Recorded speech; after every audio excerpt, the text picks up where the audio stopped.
To experience 99 varieties of mandis, visit Nas Mandi, opposite Shilparamam High Tech City and Gachibowli. పొద్దున్నే ఓటేసేసాను. పొద్దున్నే కాదు, ఇప్పుడే ఓటేసాను. ఖాళీగా ఉంది ఇలా పోలింగ్ బూత్. మరి చాలా క్రౌడ్ ఉంటుంది అనుకుని ఎవరు లేరు. వెళ్ళగానే ఓటేసి వచ్చాను. అదే ఈ మధ్యకాలంలో చాలామంది హడావిడి చేస్తున్నారు. ఇది దొంగ ఓట్లు అని చెప్పి. మరి దొంగ ఓట్లు నిజమో అబద్ధం నాకు తెలియదు, కానీ నాకు 2 ఓట్లు ఉన్నాయి. ఇప్పుడు దీంట్లో పెట్టాను చూడండి. 2 ఓట్లు పక్క పక్కనే సేమ్ అడ్రస్సు, పేరు ఒకటి తమ్మారెడ్డి భరద్వాజ్, ఒకటి భరద్వాజ్ తమ్మారెడ్డి. ఫోటోలు అయితే నాయే ఉన్నాయి. 2 ఫోటోలు వేరు కూడా లేవు. సేమ్ ఇంటి అడ్రస్ ఉంది, సేమ్ అది ఉంది. అంటే ఏం తీసేస్తున్నారు వీళ్ళు, ఏం ఉంచుతున్నారు? తీసేశారు అనేది నిజం, తీసేశారు చాలా చోట్ల. మరి సేమ్ బొమ్మ ఉన్నప్పుడు అట్లీస్ట్ సేమ్ అడ్రస్, సేమ్ బొమ్మ, సేమ్ పేరు ఉంటే మార్చలేరు. తమ్మారెడ్డి భరద్వాజ్ తమ్మారెడ్డికి తేడా తెలియదా? ఫోటోలు ఉన్నాయి కదా, ఫోటో చూస్తే తెలుస్తుంది కదా. ఏంటో తెలియదు, మీ బాధ్యత అన్నట్టు అంటారు. ఆధార్ కార్డుకి ఎందుకు లింక్ చేయరో తెలియదు. మళ్ళీ అక్కడ ఆధార్ కార్డు అడుగుతున్నారు.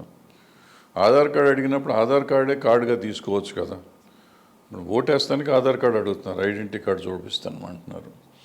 సో ఎందుకు identity card, Aadhaar card link చేయట్లేదు ఓటర్స్ లిస్ట్కి, ఓటుకి చేస్తే మనకు ఒక ఓటే ఉంటుంది కదా. ఈ దొంగ ఓట్లు వేశారు తీశారు అనే మాట కూడా ఉండదు కదా. ఎందుకు చేయట్లేదు? అయితే నేను ఎక్కడో ఉంటాను, ఇక్కడికి వచ్చి ఓటు వేయాలి అనుకుంటే వేద్దామా వద్దా అనుకుంటే పొద్దున్నే నిద్రలేసి టీవీ పెడితే Allu Arjun, junior NTR with families వెళ్ళి ఓట్లు వేస్తున్నారు. మార్నింగ్ 7 o'clock వాళ్ళు ఆల్రెడీ బూత్ దగ్గర ఉన్నారు. అది చూసి లైన్లో నిలబడి ఉంటాం చూస్తే పిల్లలు వీళ్ళే వేస్తున్నప్పుడు మనకి వాళ్ళకి అంత బాధ్యతగా ఓటేస్తున్నప్పుడు మనం కూడా బాధ్యతగా ఓటేయాలి కదా. రోజు టీవీలో మీటింగులు చెప్పటం కదా, మన బాధ్యత మనం నెరవేర్చాలని చెప్పి నేను ఆల్ ది వే 30-35 kilometers వచ్చి ఇక్కడ ఓటేస్తానికి వచ్చాను. సో ఓటేయటం అనేది మన హక్కు, దాన్ని సరిగ్గా నెరవేర్తించాలి. అయితే నాకు బాధ ఏంటంటే ఇప్పుడు 2 ఓట్లు నేను చెప్పాను కదా, నాకు 2 ఓట్లు ఉన్నాయి. అయినా కానీ నన్ను ఇంతవరకు ఎవరు ఓటు అడగల. ఫోన్లు చేసి అడగలేదు, అవ్వలేదు. ఇంతకుముందు మాకు ఇక్కడ పీజీఆర్ గారు, జనార్దన్ రెడ్డి గారు ఉన్నప్పుడు కానీ, నరేంద్ర గారు కానీ, ఈవెన్ చింతల రామచంద్రారెడ్డి గారు కానీ ఉన్నప్పుడు ఖైరతాబాద్ కాన్స్టిట్యున్సీ ఉండేది. కంపల్సరీగా మన ఇంటికి వచ్చి 1 గంట కూర్చుని వెళ్ళేవారు. ఎవరైనా కానీ వచ్చి ఇట్లా చేసామన్నా అదన్నా, నాన్నగారు ఉన్నప్పుడు నాన్నగారికి, తర్వాత నాకైనా కానీ నన్నైనా కానీ అడిగేవారు. బట్ లాస్ట్ ఎలక్షన్ కానీ ఈ ఎలక్షన్ కానీ ఇంతవరకు ఓటు నన్ను ఎవరో అడగల. మరి అది ఏంటో నాకు తెలీదు. ఓటు విపరీతమైన క్యాన్వాసింగ్ అయితే జరుగుతూ ఉంది. మరి ఓట్లు అయితే ఫోన్ చేసి కూడా అడగలేదు మామూలుగా. అది ఎందుకు అడగలేదు? లాస్ట్ ఎలక్షన్ అడగలేదు, ఈ ఎలక్షన్ అడగలేదు. ఏమో లే, వాళ్ళకి ఎట్లయినా గెలుస్తామని నమ్మకాలు ఉంటాయి, అందుకని అడగట్లేదేమో, మనకెందుకు. సో మనం ఎలక్షన్ చూసి సెలెక్ట్ చేసుకొని చేయాలి. చాలామందికి డబ్బులు ఇచ్చారు. ఇప్పుడు నిన్న పొద్దున వస్తామంటే మా పని అమ్మాయిని వచ్చింది. నిన్న పరిగెత్తుకుని పంచలో పని నుంచి వెళ్ళిపోతుంటే ఏంటమ్మా అంటే పైసలు ఇస్తారు సార్ అని. పోతే 2 పార్టీలలో 500 ఇచ్చారు. అంటే ఎంత ఇచ్చారు నీకు అని అడిగితే పొద్దున అడిగాను నేను. 500 ఇచ్చాను సార్. మరి 5,000 ఇస్తున్నారు కదా ఏమిటంటే, ఏమో సార్ 500 ఇచ్చారు. మగోళ్ళకి మాత్రం క్వార్టర్ ఇస్తున్నారు సార్. ఆల్మోస్ట్ 1 week నుంచి రోజు ఇస్తున్నారు. మా ఆయన పోయి తెచ్చుకుని తాగుతున్నారు రోజు అని. ఒకళ్ళు కళ్ళు ఇస్తున్నారంట, ఒకళ్ళు క్వార్టర్ ఇస్తున్నారంట. తాగినంత కళ్ళు ఇస్తున్నారంట ఒక పార్టీ వాళ్ళు, ఓ పార్టీ వాళ్ళేమో క్వార్టర్ ఇస్తున్నారంట. వాళ్ళ దాకా ఇస్తుండొచ్చు. 1 week వాడు తాగినోడికి తాగినంత అనమాట. సో ఎలక్షన్ ఎంతకాలం ఇట్లా ఉంటుంది? డబ్బులు మద్యంతోనే ఎలక్షన్ చేస్తాము మనం నీతిగా నిజాయితీగా ఎలక్షన్ చేయలేమా? చెప్తున్న వాళ్ళు కూడా అదే పరిస్థితిలో ఉన్నారు. అంటే 0తో ఎలక్షన్ చేయాలి అనేవాళ్ళు కూడా డబ్బులు ఇస్తూనే ఉన్నారు. ఇది ఎప్పుడు మారుతారు, ఎప్పుడు మారుతుంది ఈ సొసైటీ, ఎప్పుడు మారుతుంది అని ఆలోచించాలంటే ఏమో నాకు తెలీదు.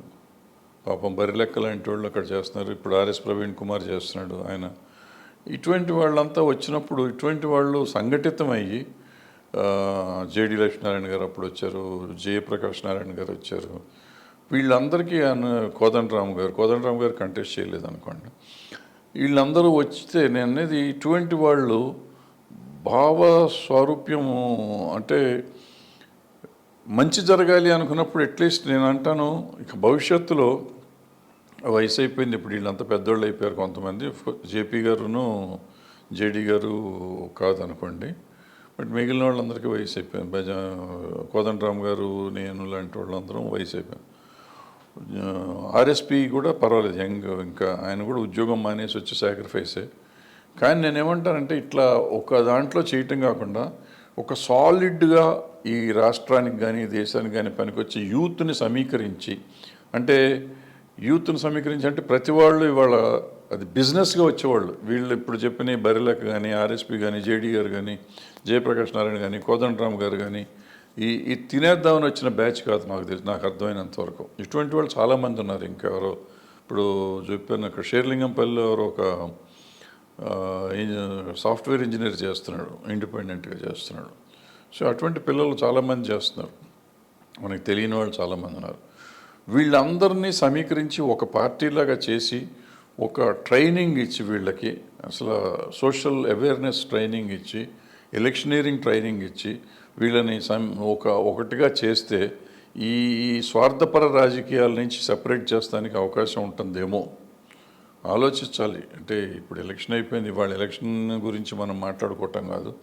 ఎవరో ఒకళ్ళు గెలుస్తారు, కాంగ్రెస్ వాళ్ళకి మేము గెలుస్తూ ఉంటారు, బీఆర్ఎస్ వాళ్ళు మేము గెలుస్తూ ఉంటారు, మధ్యలో బీజేపీ కూడా మేము గెలుస్తూ ఉంటున్నారు. ఎవరో ఒకళ్ళు గెలుస్తారు, వాళ్ళ ముగ్గురులో ఎవరో ఒకళ్ళకి వేయాలి, మనం తప్పదు.